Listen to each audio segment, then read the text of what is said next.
샬롬 마라나타 믿음의 경주입니다. 우리 마음 가운데는 영적 우체통이 하나씩 다 설치되어 있는데요. 이 우체통을 한번 잘 보시겠습니까? 여러분의 우체통에 아직 열지 않은 입영 통지서가 하나 들어있진 않습니까? 예수님을 믿는 순간 우리는 자동으로 그리스도의 군사로 소집됩니다. 문제는 이것입니다. 대부분의 성도님들이 전쟁터 한가운데서 전쟁이 끝난 것처럼 살고 있다는 것. 이 영상은 주님의 군사들을 깨우기 위한 30분의 영적 경보입니다. 그래서 이번 영상에서는 그리스도 예수의 좋은 군사로서의 부르심, 엔타임 관점에서의 영적 무장 방법, 전장에서 승리하는 군사의 영적 원리를 나눠보고자 하는데요. 그럼 바로 시작합니다. 너는 그리스도 예수의 좋은 병사로 나와 함께 고난을 받으라. 병사로 복무하는 자는 자기 생활에 얽매이는 자가 하나도 없나니 이는 병사로 모집한 자를 기쁘게 하려 함이라.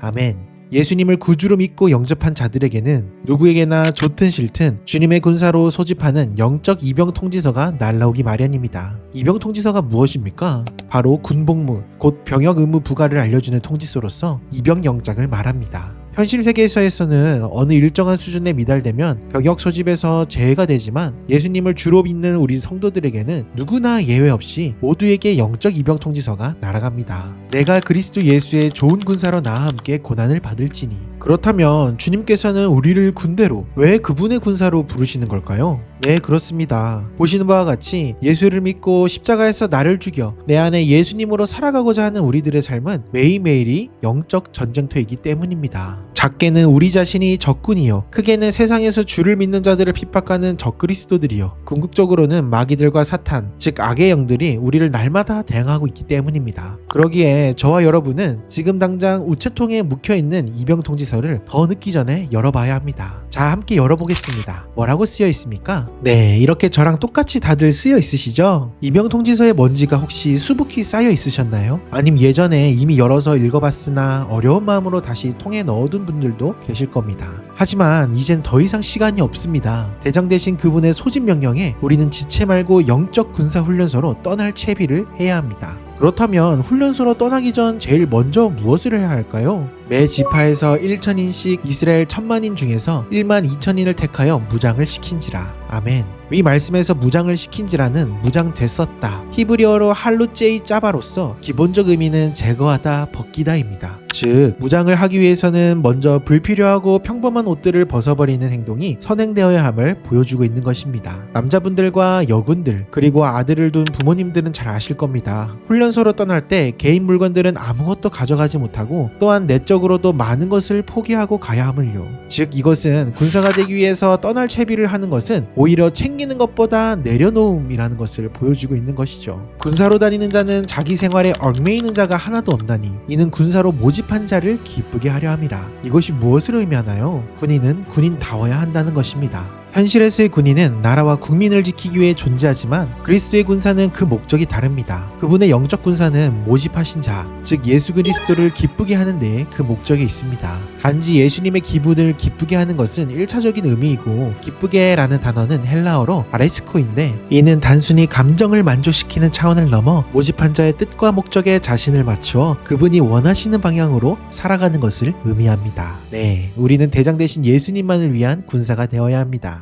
그렇기에 우리는 훈련소로 떠나기 전에 생활에 얽매여질 만한 것들을 다 벗어두고 가야 합니다. 재정적인 문제, 가족들과의 관계, 나의 개인적인 열망들, 육체적 게으름과 나태함, 궁극적으로는 고난과 죽음에 대한 두려움 등등 다양한 것들이 있을 것입니다. 하지만 말씀에서도 보시는 바와 같이 미워하지는 헬라어로 미세오로서 조금 덜 사랑하다 라는 의미입니다. 우리는 자신의 목숨에 대한 애착까지도 포함하여 육적 세상에 있는 모든 것들을 예수님보다 덜 사랑해야 합니다. 우리는 이 마음을 가지고 떠나야 합니다. 그렇지 않으면 기초 군사훈련소에서 훈련조차 받기 힘들어질 것입니다. 예수님을 위해 용맹하게 싸우려면 이러한 제반 조건들이 따라야 하는 것입니다. 처음 단계부터 난관에 봉착하는 분들이 많으실 겁니다. 다시 맨 처음 말씀을 한번 볼까요? 내가 그리스도 예수의 좋은 군사로. 여기서 좋은은 헬라어 칼로스로 아름다운, 선한, 가치 있는 이라는 의미를 지니고 있습니다. 이같이 너희 빛을 사람 앞에 비치게 하여 저희로 너희 착한 행실을 보고 하늘에 계신 너희 아버지께 영광을 돌리게 하라. 아멘. 여기서 쓰인 착한 행실이라는 것도 디모데후서 2장 3절의 좋은과 같은 똑같은 헬라어인 칼로스로 쓰였습니다. 네, 우리는 소망을 품고 결단함으로 떠나야 합니다. 내가 그리스도의 군사로서 가치 있고 아름다운 삶을 먼저 모범을 보인다면 여러분의 나머지 가족과 소중한 지인들도 그 모습을 보고 함께 길을 나설 것이기 때문입니다. 지체하지 말고 가장 먼저 솔선수범하여 훈련소로 떠나십시오. 그분께서도 솔선수범의 진가를 보이셨습니다. 자, 우리는 훈련소에 도착을 했는데요. 이제 우리는 무장을 하고 무장이 맞춰지면 곧바로 실전에 투입되어야 합니다. 네? 훈련소인데 훈련은 안 한다고요? 무장을 다하면 곧바로 실전이라고요? 온갖 미혹들과 악의 영, 곧 마귀들은 예수 그리스도를 믿고 따르기로 결단한 성도들에게 일정 유예 및 보류 기간을 주지 않습니다.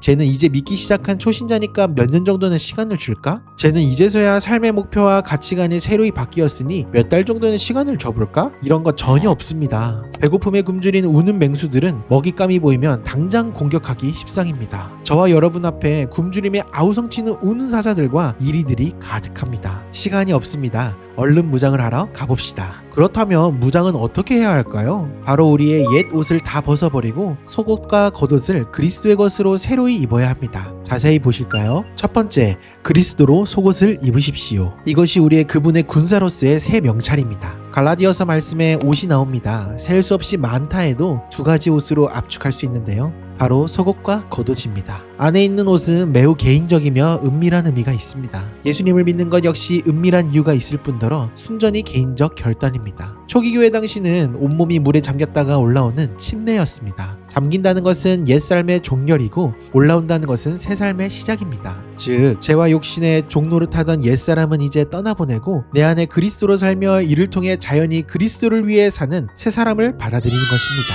옷에 빗대면 세례와 침례는 속옷에 해당합니다. 일상생활에서도 옷 중에서 맨 먼저 입는 옷이 속옷이듯이 교회의 정식 구성원들이 되는 첫 번째 행위가 바로 세례 또는 침례입니다. 다시 본론으로 돌아와 옷을 입는다는 것은 곧 신분을 밝히는 행위입니다. 군대에 가면 제일 먼저 지급받는 것이 무엇입니까? 바로 군인으로서의 새 명찰입니다. 저와 여러분은 이제 그리스도로 옷 입은 새 사람이요, 그분의 군사로서의 삶을 시작하는 겁니다. 준비가 되셨나요? 아멘. 두 번째는 예수 그리스도의 겉옷을 입으십시오. 이것이 우리의 갑옷입니다. 베드로전서는 갑옷을 언급합니다. 당연히 겉옷을 가리키는 것이죠. 즉시 눈으로 확인할 수 있는 겉옷은 인간을 규정짓는 실제에 대한 상징입니다. 일상복과 예봉이 있는 것처럼 특수한 목적에 부합한 옷이 따로 있는 것입니다. 갑옷의 용도는 무엇인가요? 지극히 상식적이죠. 바로 전투를 치르기 위해 입는 특별한 용도의 옷이 바로 갑옷입니다. 바울 서신에 나오는 군인이 입는 옷은 로마 제국의 용병들이 입었던 군복 또는 전투복입니다. 가령 예수님을 십자가에 못 박았던 백부장의 복장과 베드로를 가정에 초대했던 고넬료가 입은 겉옷은 그들이 군인이었음을 저절로 드러내줍니다. 갑옷을 입으라는 말은 헬라어로 호플리죠. 즉 전투태세를 갖추라는 말이므로 우리는 무엇과 싸울 것인지를 먼저 알아야 합니다.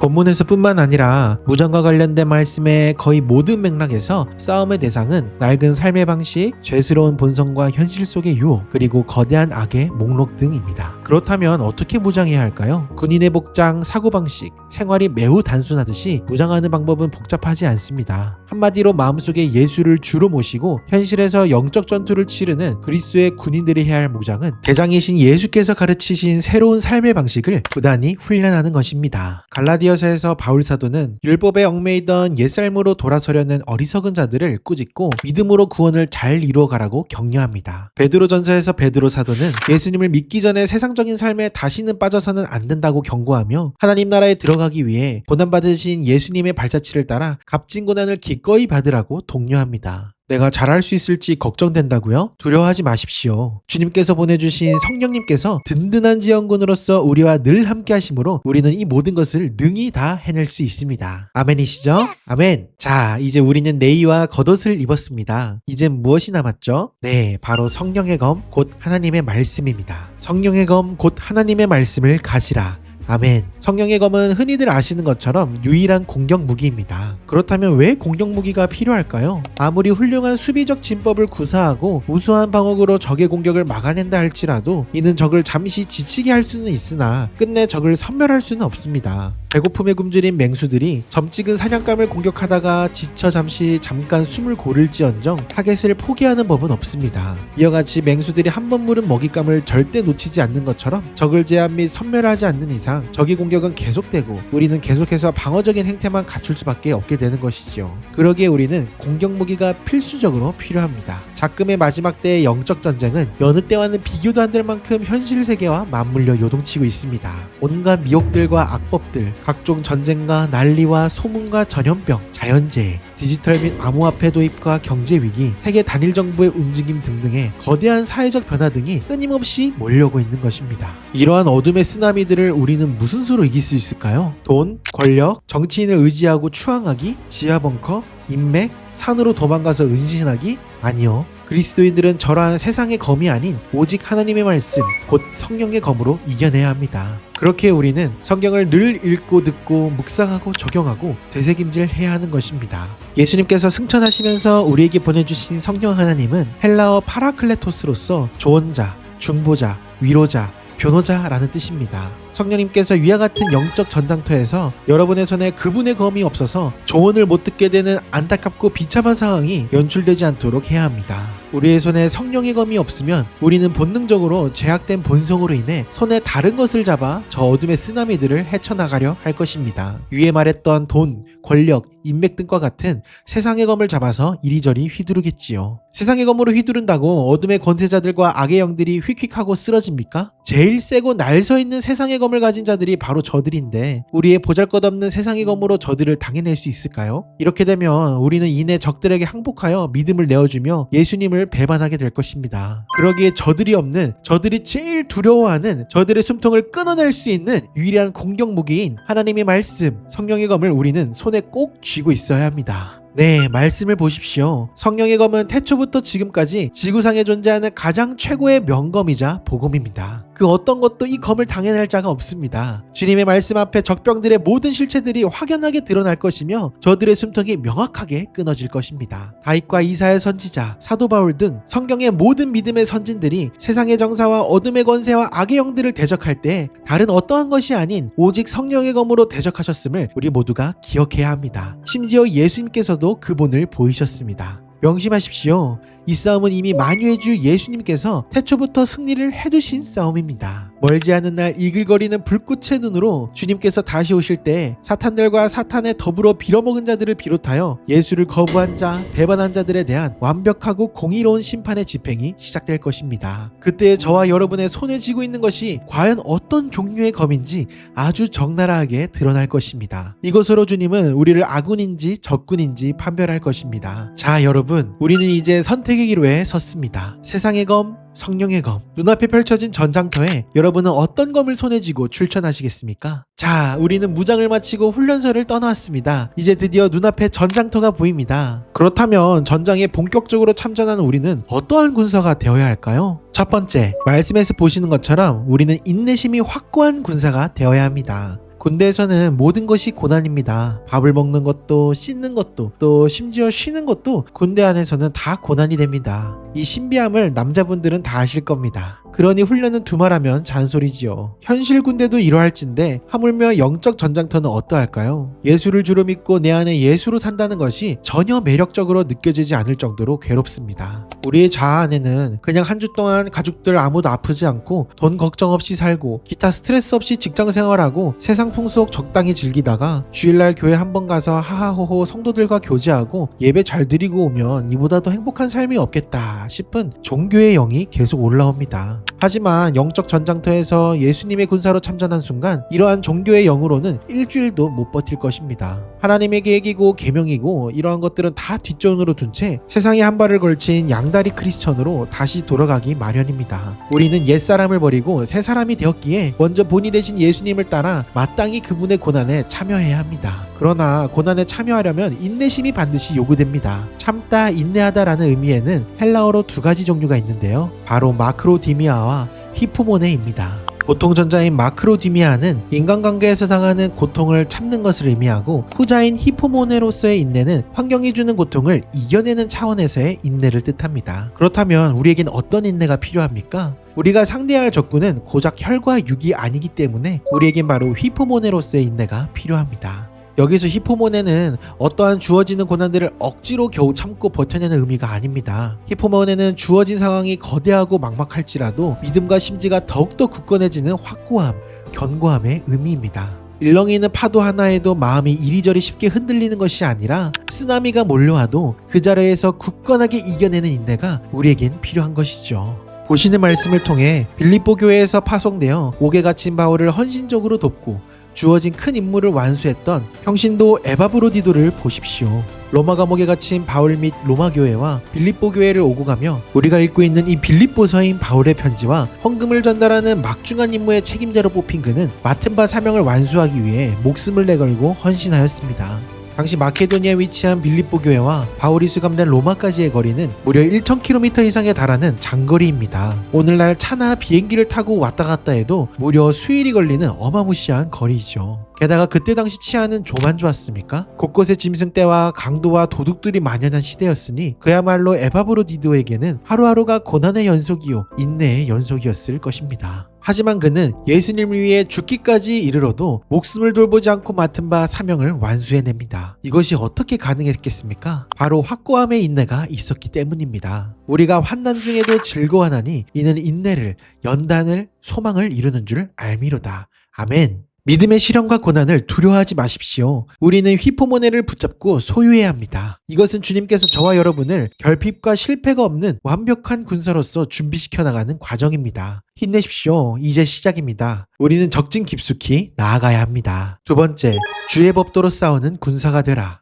이제 우리는 성령의 검을 본격적으로 휘둘러서 싸워야 합니다. 하나님의 말씀인 성령의 검으로 싸우는 것이 무엇을 의미하나요? 바로 주의 법도로 싸우는 것을 의미합니다. 하나님의 전신갑주로 무장을 하였지만 싸우는 방식은 우리의 혈기와 자아가 추구하는 그릇된 방식으로 싸운다면 우리의 전투력은 이내 빠른 속도로 소멸되고 말 것입니다. 그렇다면 주의 법도로 싸우는 것은 어떤 것을 의미할까요? 네, 말씀에서 보신 바와 같이 세상이 말하는 방식이 아닌 하나님의 방식을 따르는 것입니다. 작금의 세상은 악이 의로 포장되었고 사망으로 가는 넓은 길이 곧 진리의 길이 되어버린 폐역한 세상입니다. 오늘날 온갖 미디어들은 불법과 수많은 죄악들을 갖가진 향신료와 미사역으로 포장하여 마치 옳은 것인 마냥 인류를 미혹하고 있습니다. 이러한 넓은 길의 삶을 살지 않는 이른바 바벨론 트렌드를 쫓지 않는 자들을 향해 세상은 이들을 미련한 사람이요 어리석은 삶으로 치부하고 조롱하고 있습니다. 말씀을 보십시오. 복 있는 사람은 악인들의 꾀를 쫓지 아니하고 죄인의 길에 서지 않는다고 합니다. 즉 복 있는 사람은 곧 하나님과 함께하는 사람, 하나님을 인하여 행복해하는 사람을 말합니다. 바로 저와 여러분 아니겠습니까? 그러기에 우리는 오늘날 바벨론 세상의 계획과 충고와 목적을 철저히 거부하며 이들의 길에 거주하면 안 되는 것입니다. 우리는 바벨론 속에서도 주님의 군사로 구별되어 하나님의 말씀을 주야로 묵상하며 죄인의 길이 아닌 여호와의 길을 걸어가야 합니다. 영으로 바라보십시오. 악인은 결국 멸망하거니와 우리는 전장터 한복판에서도 그분의 생명수 곁에 심겨진 나무로서 형통하게 될 것입니다. 둘째, 주님께서 가라 하시면 나아가고 말라 하시면 멈추는 것입니다. 이스라엘 민족이 약속의 땅 가나안을 앞에 두고 불순종을 거듭 행할 때의 모습을 보십시오. 분명 주님께서는 지금은 때가 아님을 말씀하시며 너희와 함께하지 않는다고 말씀하셨지만 이스라엘은 또다시 불순종하며 자기의 고집과 방식대로 전쟁을 시작합니다. 결과는 어떻게 되었죠? 네, 참패였습니다. 모세가 가로되 너희가 어찌하여 이제 여호와의 명령을 범하느냐? 이 일이 형통치 못하리라. 주님의 명령을 거스르면 아무리 주님께서 먹이시고 입히시는 잘 할지라도 형통치 못하게 됩니다. 그렇다면 반대의 경우를 한번 봐봅시다. 위 해당 말씀에서 행진하다는 히브리어 나사로서 앞으로 가다, 나아가다라는 뜻입니다. 갈렙과 여호수아를 제외한 출애굽의 1세대가 불순종으로 인하여 광야에서 다 죽게 됨으로 인해 싸움에 능한 자들이 없었지만 그럼에도 불구하고 출애굽의 2세대는 하나님께서 나아가라 하시는 명령에 순종함으로 약속의 땅을 향해 나아갑니다. 너희는 그들을 두려워하지 말라. 너희 하나님 여호와 그가 너희를 위하여 싸우시리라. 아멘. 결과는 어떠했습니까? 주님의 말씀대로 연전연승을 거두게 되며 언약의 땅 가나안을 취하게 됩니다. 네, 맞습니다. 저와 여러분이 걷고 있는 길이 좁은 길이자 그분께서 걸어가셨던 길이 되어야 합니다. 저와 여러분의 가고 서는 것은 주님의 뜻에 있음을 우린 명심해야 합니다. 이 두 가지, 즉 주의 법도로 싸우는 군사가 될 때 우리는 악을 늑이 정복하며 계절마다 과실을 풍성히 맺는 삶을 살아갈 수 있게 될 것입니다. 자, 이제 얼마 안 남았습니다. 주님께서 이미 승리하심으로 꽂아 넣으신 승리의 깃발이 꽂혀 있는 고지가 눈앞에 보이기 시작합니다. 조금만 더 힘내십시오. 마지막 세 번째는 지휘관을 신뢰함으로 목숨까지 바치는 충성된 군사가 되라 입니다. 우리는 지휘관을 신뢰하는 군사가 되어야 합니다. 지휘관을 신뢰하지 못하는 군대는 지리멸렬하게 되는 것이 당연지사임을 우리는 잘 알지 않습니까? 그렇다면 우리의 지휘관이 누구십니까? 당연히 바로 우리의 구주 예수님이십니다. 그러므로 우리에게 큰 대제사장이 있으니 승천하신 자 곧 하나님의 아들 예수시라. 우리가 믿는 도리를 굳게 잡을지어다.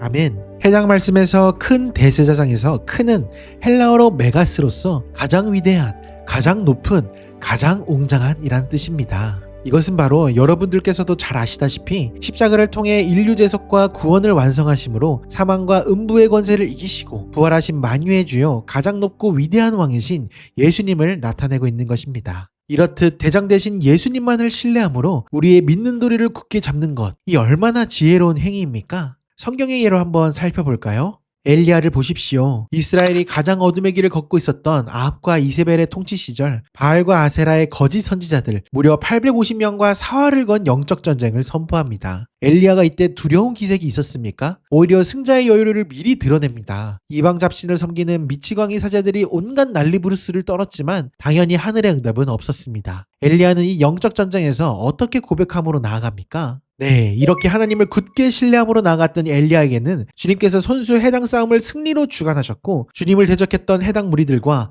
아합왕과 이세벨 가문은 후에 처참한 멸망을 맞이합니다. 다윗을 보십시오. 사울왕과 예하 이스라엘의 모든 군사들은 블레셋 골리앗의 위험에 질겁하여 그가 하나님의 이름을 조롱하고 대적함에도 아무런 조치도 취하지 못하고 그저 움츠려 있기에 바빴습니다. 이때 소년 다윗은 어떻게 행동합니까? 사울이 하사하는 갑옷과 무기를 거부하고 즉 세상적 힘과 시스템을 의지하지 않고 평소 써오던 물매를 가지고 골리앗에게 나아갑니다. 다윗이 무기로 삼은 물매가 무엇입니까? 양치는 자로서 양들을 보호하기 위해 사자와 곰도 대적해냈던 자신의 무기입니다. 즉 그는 어릴 적부터 주님께서 능력 주시고 지켜주셨던 징표, 곧 주님을 향한 신뢰의 상징인 물매를 가지고 나아가는 것입니다. 이는 나는 세상을 의지하지 않고 나를 여태껏 지켜오신 주님만을 신뢰함으로 나아간다는 뜻입니다. 이후 골리앗을 향한 다윗의 고백을 보십시오. 너는 칼과 창과 단창으로 내게 오거니와 나는 만군의 여호와의 이름, 곧 네가 모욕하는 이스라엘 군대 하나님의 이름으로 내게 가노라. 아멘. 그는 주님을 신뢰하는 그 믿음 그대로 고백하며 3m의 거인 골리앗을 쓰러뜨립니다. 네, 그렇습니다. 전쟁은 주님의 손에 있습니다. 우리는 그저 주님을 신뢰함으로 끝까지 함께할 뿐입니다. 눈으로 보이는 세상을 두려워하지 않으며 또한 세상적 힘과 시스템을 의지하지 않고 오직 주님만을 신뢰함으로 나아가는 위와 같은 믿음의 선진들의 믿음이 이제는 철저하게 우리의 믿음이요 우리의 삶의 고백이 되어야 합니다. 마지막으로 스데반 집사를 통해 한번 알아볼까요? 믿음과 성령에 충만했던 스데반 집사는 자신을 매도하고 공갈하는 유대 종교 지도자들을 향해 거침없는 담대함으로 복음을 전합니다. 복음을 듣고 찔림으로 분노했던 이들은 이내 돌을 들어 스데반을 향해 던지기 시작합니다. 유대 역사상 일례의 재판 절차도 없이 돌로 쳐 죽이는 사건이 몇 없었는데 이러한 사건이 스데반에게 일어나는 것입니다. 이때 스데반 집사가 죽음의 두려움으로 인해 그가 믿는 도리를 버렸습니까? 아닙니다. 이분의 고백을 보십시오. 스데반 집사는 대장 되신 그리스도께서 복음에 증인된 삶의 본을 보이신 바를 굳게 믿었고 또한 그분의 마음을 품어 그분의 고난에 동참하는 자가 되었습니다. 여러분, 우리는 새 인물을 통해 주님을 신뢰함으로 영적 전쟁에서 승리했던 대표적인 사례들을 간단하게 알아보았습니다. 하지만 이들뿐입니까? 영적 전쟁에서 승리한 모든 믿음의 선진들은 자신의 대장 되신 지휘관 예수 그리스도를 굳건하게 신뢰했습니다. 이들은 그분을 향한 이 신뢰를 삶의 모습, 즉 실질적인 고백으로 살아내므로 그들은 자연스럽게 그분을 위해 목숨까지 바치는 복음에 충성된 증인의 삶, 군사의 삶을 살았습니다. 네, 맞습니다.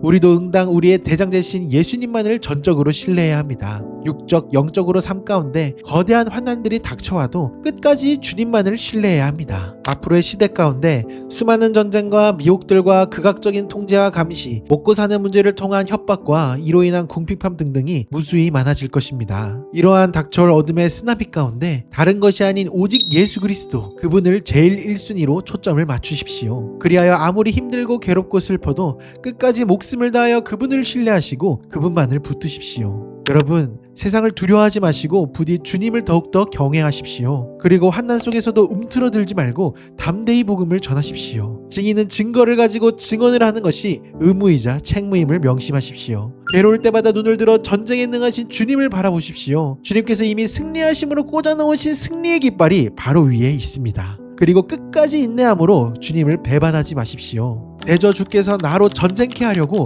능력으로 내게 띠띠우사 일어나 나를 치는 자로 내게 굴복케 하셨나이다. 장로 중에 하나가 내게 말하되 울지 말라. 유다 지파의 사자 다윗의 뿌리가 이기었으니. 아멘. 여러분의 옆을 보십시오. 유다의 사자께서 우리와 함께 싸우십니다. 그분께서 악인들과 악의 영들을 친히 여러분들의 발 앞에 고꾸라뜨리실 것입니다. 실패해도 좋으니 포기하지만 마십시오. 네, 우리는 우리의 믿는 도리를 끝까지 붙잡아 승리함으로 이기는 자가 될 것입니다. 그리고 유리바다가 보이는 그곳, 그리스도께서 베푸시는 식탁에서 구름같이 둘러싼 믿음의 선진들과 함께 영원한 승리의 연회를 즐길 것입니다. 기쁨과 환희가 충만한 어린 양의 그 혼인잔치에서 한 명의 낙오자도 없이 저와 여러분이 모두 뵙게 되기를 예수님의 이름으로 소망하고 축복합니다. 아멘.